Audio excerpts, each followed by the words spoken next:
Good morning, everyone. It's a pleasure for me to be here. Thank you very much for being here. In this paper, I will analyze Jasoda's marital subjugation and resistance to patriarchal norms and oppression from a feminist perspective. Um,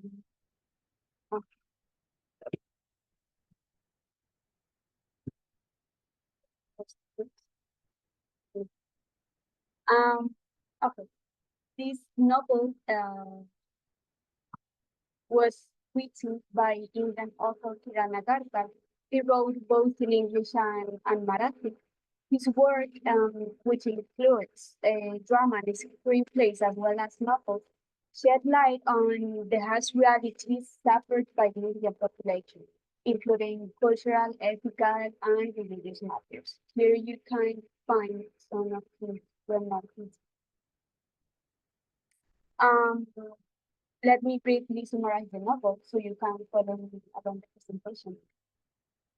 This novel reflects on the present experiences that women face in rural and urban India, confronting issues such as gender-based violence, discrimination, and poverty. The narrative weighs the life journey of Jasoda, its main character, a woman from a rural village called Kantagiri in the fictional country of Bharat. She is married to Sangram Sain, a servant of Prince Parvat, the ruler of Bharat. Jasoda endures intense adversity, including committing infanticide and facing lack of resources, while Sangram neglects his family for his eagerness to seize a more powerful position in the palace, while he is taking advantage of Savitri, a valid woman who endures inaccessibility to social services, as well as a lack of basic necessities and resources. Jasoda is forced to flee to Mumbai by the drought that affects the area with her children and Sandra's mother. They struggle with alienation, poverty, and exploitation in the new city. But meanwhile, Sangra orchestrates Prince Parvat's death and abuses Parvat's mistress Ratrani until she commits suicide. Over the years, Jasoda considers returning to Kantagiri, but Sangram stays distant, living in the palace with Mathurima Devi, his new wealthy wife. Although in that moment, he and Jasoda conceive a Jasoda starts a street vending business that expands into 3 restaurants, significantly improving her family's life conditions. Sangram, financially troubled by Madhurima, plans to sell Jasoda's enterprise, but it is Jasoda who finds a solution to maintain her restaurant and frees her family from Sangram's control by orchestrating death. I will employ the conceptualization of women as the other, coined by Simone de Beauvoir, which is as well connected or involves the notion of marital subjugation. Male dominance over the female gender is particularly significant. This intricately involves social practices that perpetuate women's subordination to men.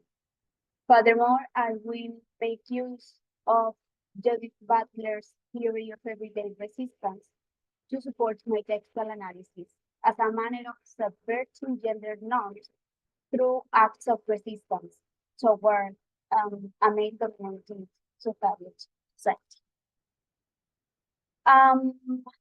Okay, at the beginning of the story, Jasoda is depicted as giving birth alone and committing infanticide under her husband Sangram's oppressive control, highlighting her lack of autonomy and self-decision. Her actions are completely subordinated to Sangram's will, and her capacity for empathy appears absent, reflecting the profound dehumanization she experiences. Beauvoir argues that a woman, and I quote, is determined and differentiated in relation to money, while he's not in relation to her. She is the inessential in front of the essential. He is the subject, he is the absolute, and she is the other. End of quote. In the case of Jasoda, she is considered the other, compared with her husband. Her subjugation is further illustrated through her daily workload, which includes domestic chores, caring for her two sons, and attending to her elderly mother-in-law, Daddy, while providing food, water, and provisions for the family.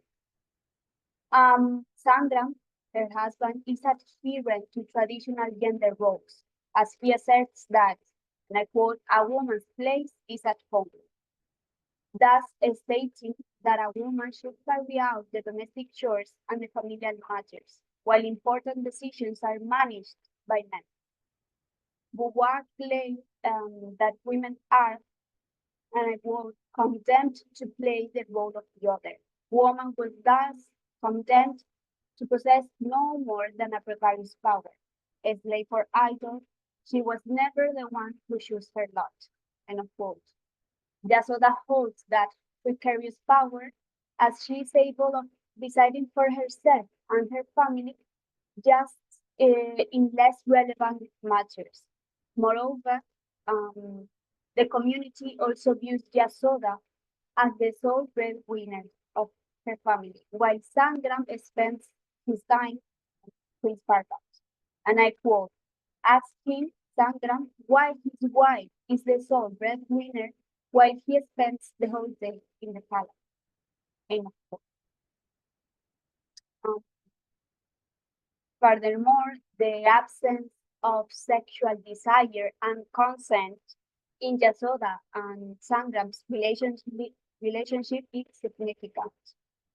The narrative omits any mention of intimacy between them, suggesting that their sexual interactions are reduced to a marital obligation for Jasoda. This absence of consent and affection further exemplifies her subjugation. What's more, Sangram routinely physically punishes her for failing to meet his demands, such as when he strikes her after she returns empty-handed from fetching water. And I quote, the back of her husband's hand caught her on the jaw. She staggered and fell back upon him. And I quote, it's quite interesting that Jasoda neither protects nor complains, and this physical abuse becomes normalized in her life. Both sexual relationships and physical abuse are intrinsic to Jasoda's subjugation to Sandra. She gives importance to her husband's desires and acts which in fact denigrate her as an individual. When Jasoda returns to Kantagiri after improving her life in Mumbai, her son Hima objects, highlighting Sangram's history of abuse. And I quote, why would you want to go back to that mine? He treats you worse than a slave. I doubt if he even remembers who you are. End of quote.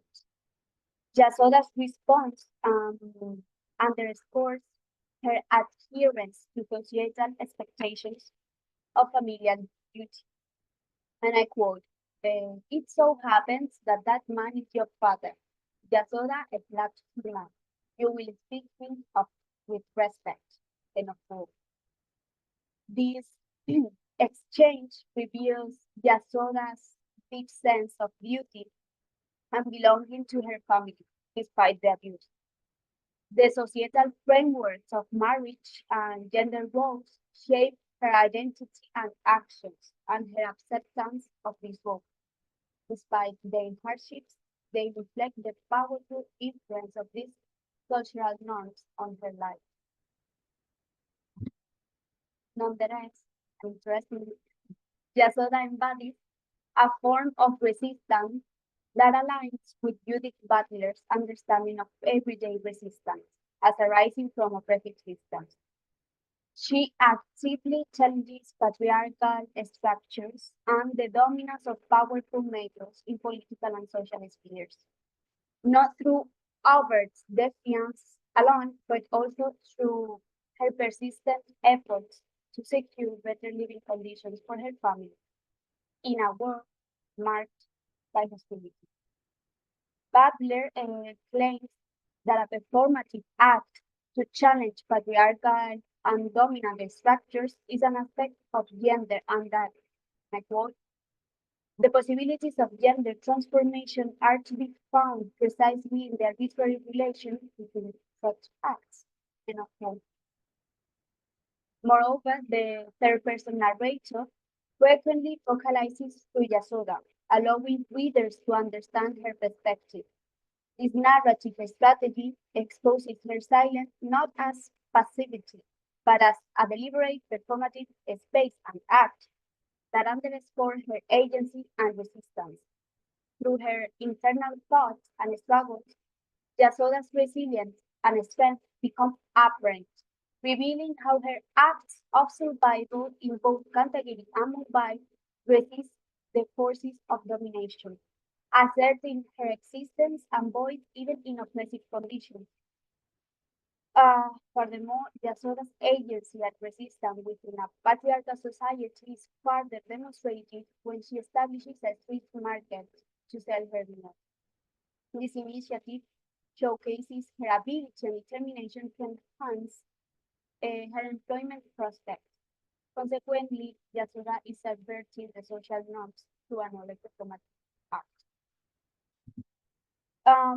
When Sangram he decides to sell the restaurant, Jasoda's restaurant, without consulting her, Jasoda's initial response reflects a strategic docility and patience, aligning with Judith Butler's notion of everyday resistance.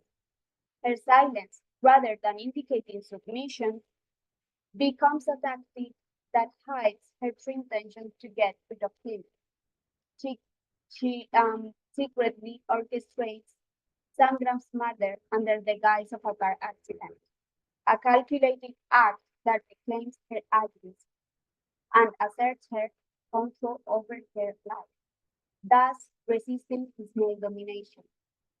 This critical moment highlights how Yasoda resists patriarchal structures, not through direct confrontation, but through subtle, everyday acts of defiance that dismantle the control Sangram exercises over her existence.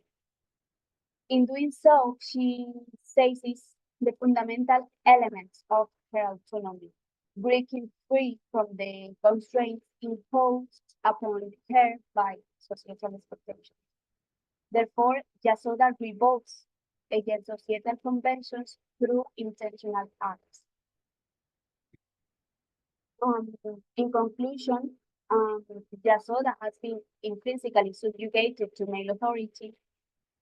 The notion of belonging to the familial sphere and rendering obedience to the male figure is deeply ingrained in her. Additionally, Yasoda overcomes several adversities that foster her resolve and determination, enabling her to confront challenges and make difficult decisions in the conflict. She resists Sangram's abusive control over her and her family by murdering him.